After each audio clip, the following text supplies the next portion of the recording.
Hi guys, welcome back to my channel. आज मैंने आपको बताया था ना कि हमारा सेटअप और लोकेशन चेंज होने वाला था। आपने देख ही लिया, हमारा सेटअप और लोकेशन चेंज हो गए और आपको एक्सपेरिमेंट दिखाने के लिए मेरे साथ मेरा कजिन ब्रदर आने वाला है।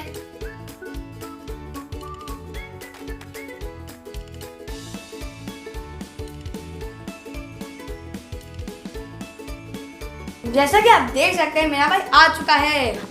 जय Sachidanand. Hi friends, I am Tavish. Hi Mohit. Hi Tavish. Hi. So आज मैं आपके साथ इसलिए हूँ क्योंकि आज मैं आपको एक नया एक्सपेरिमेंट दिखाऊंगा। So let's start our video. जैसे कि आप देख सकते हैं, मेरे पास है साइट्रिक एसिड, जिसको हम नींबू फूल भी कहते हैं। फिर उसके बाद है हमारे पास बेकिंग सोडा, जिसको हम मीठा सोडा भी कहते हैं। फिर हमारे पास है normal water. So I take citric acid. Ooh. Then I mix it.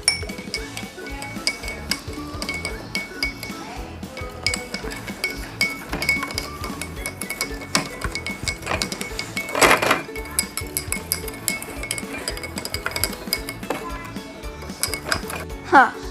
Wow! It's so cool. See, Mohit, this is a thrill. It's cool. But this is not an experiment. Wait. 1, 2, 3. Oh, see, Mohit! This is a blast! जैसे कि आप देख सकते हैं, यहाँ पे एक gas produce हुआ है। वैसे ही हमारे डाइजेस्टिव सिस्टम में भी गैस प्रोड्यूस होता है जब हम दो इम्प्रॉपर चीज़ें इनटेक करते हैं अपने डाइजेस्टिव सिस्टम के अंदर। तो हमारे लिए वो बहुत बहुत बहुत अनहेल्दी है। So be safe and be healthy. कैसा लगा मेरा experiment? Wow, it was amazing experiment. Guys, इससे तो आपको पता ही चल जाएगा कि हमारे स्टमक में कैसी गैस क्रिएट होती है।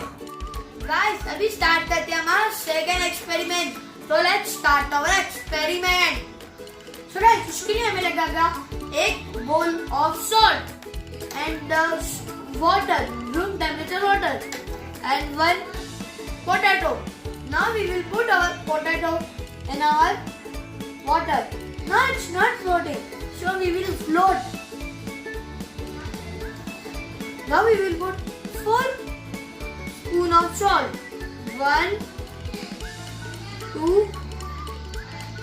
3, 4. Now we will mix it properly.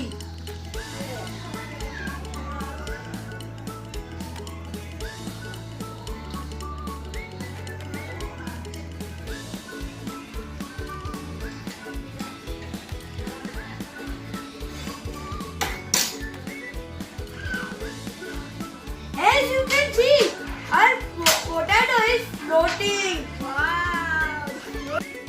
हमारा एक्सपेरिमेंट सक्सीड हो गया है। और गाइस, पता है इसका सक्सीड होने का कारण क्या है? क्योंकि हमने पहले वाटर में कंसिस्टेंसी बहुत कम थी और सॉल्ट डाल कर हमने उसकी कंसिस्टेंसी बढ़ा दी है। इसके लिए कोई भी हैवी चीज इसमें आसानी से फ्लोट कर सकती है। तो गाइस, आज के लिए बस इतना ही।